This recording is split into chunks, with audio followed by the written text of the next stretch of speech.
Stay as the witness. It's just a teaching. As we go on our spiritual path and develop a little bit more, we learn more deeply about the nature of ourselves, and we hear of this teaching, stay as the witness or be the observer. We learned that the observer or the witness is eternal, so we rejoice in that understanding. However, whilst that may be true, it's not the final answer. In this video, I want to show you why and how by thinking this teaching is the final and ultimate teaching is going to keep you trapped in a very subtle form of ego, keep you numbed out to life and completely dissatisfied. To do this, I endeavor to download about a decade's worth of yoga experience into you in 10 minutes or less. And to do that, I want to pick apart 3 important subjects. Firstly, why you don't want to get stuck here. Secondly, the egoic minefield that be the witness or be the observer is as a teaching.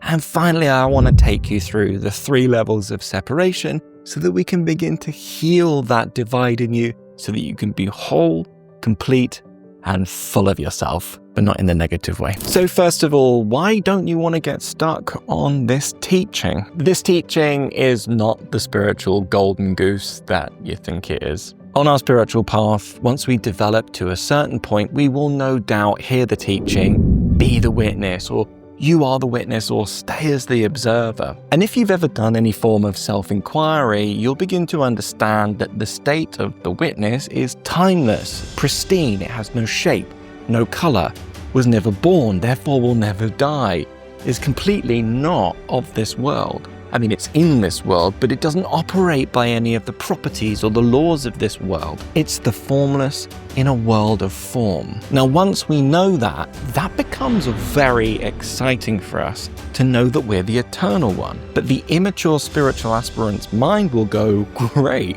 well, I'll just stay here then, and that will be my salvation. I'll just stay here, separate from my thoughts, from my emotions, from identification, and I'll be free, says the spiritual ego. But not only does this not lead to freedom, this will create a completely numbed out system that is completely and utterly afraid to feel alive. The teaching, be the observer, be the eternal one, be the witness, is just that. It's a limited teaching. It's a tool for the teacher to help students to open up a new level of awareness inside of themselves. And whilst the realization you are eternal can bring great joy, it's not the final answer, because the one who makes the realization there is still the ego. This is why personally, I don't see self-inquiry or non-duality to be a satisfactory path on its own. The reason for this is you don't create enough prana to shift the lenses of the mind. And why that's so important is because non-duality can keep you trapped very easily in the mental field, as you are in essence using the mind to release yourself from the bondage of the mind. But don't get me wrong, I do think it can be very, very helpful, just not in isolation. And I'm going to explain why non-duality and its teachings of be the witness or be the observer can lead you just deeper and deeper into more and more subtle realms of the ego. Because be the witness is a total fucking egoic minefield. And if you believe that this is your salvation, I'm about to completely shatter all of your illusions.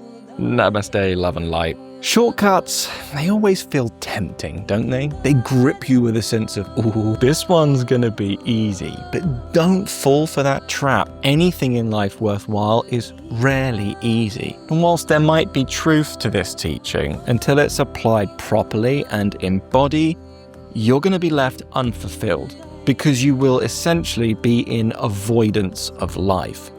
To describe this a little bit better, let me tell you a story. Now, I made this realization at the part of my journey where I'd basically decided to become what is essentially yoga's version of a monk for a year.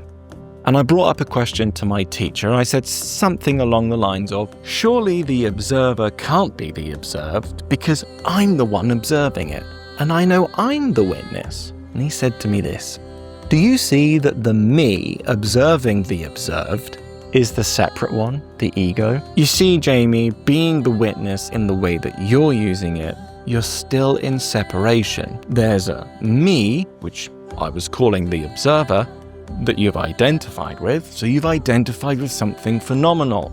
And then there's the observed, me and the observed. So this me is phenomenal, and so is the observed. So the place you're observing from and the observed are not separate. Let go of the separate me, blend the two worlds, and you'll see that. And that led me on one hell of a journey of realization. I saw that really, whenever there's a me involved in anything, that's leading us deeper into separation and further away from the liberation that we truly seek. And boy, that me is everywhere. So that kind of leaves us with the question, doesn't it? What does the embodied version of this teaching, the observer is the observed, really look like? Honestly, you're just afraid to feel alive. See, modern spirituality these days has basically just become glorified avoidance. And I do think it's representative of a society that has failed itself. So we'll just sit back and watch as it burns and crumbles, as you can see. That's already happening. But while things get a little bit hairy and a little bit scary, it is time to face the music inside of yourself. You've got to come back to life, baby. And yes, that's painful and scary and raw and primal. And yeah, it does mean that you have to really meet all of these aspects of yourself that you really don't like and that cause you grief, sorrow, and pain. You're going to have to put your nose up to the fire of life and be willing to get burned. And to make this real for you, let me talk about Shiva and Shakti. Shiva is the masculine energy of life. It's the container in which Shakti, the feminine energy of life, the emotions, the thoughts, can play. So the observer, Shiva, masculine, which is before thought, before emotion, and before existence itself, in fact. And that which contains existence and holds space for the observed. Shakti, the feminine. Part of coming back to life after your internet spirituality trip is meeting Shakti, the feminine energies of life, and containing her fully from your masculine perspective. Letting her dance, play, burn, rip holes through your heart, but still remain unwavering, unflinching in your meeting and in your holding of her. Because she, at the end of the day, is also you. And that really is how the observer and the observed unite. Because the only one separating them was me. Well, not me, but the mental I. Anyway, it's great now that we know about the observer and the observed. It's a fairly high-level teaching to bring those worlds together. So that might tell me that you might be ready to hear the punchy thing. Trauma is made up in your head. And I'm going to explain what that means a little bit more in this video and how you can begin overcoming that trauma and integrating it. So if you're interested, you can press that button right there and you can watch that video right now.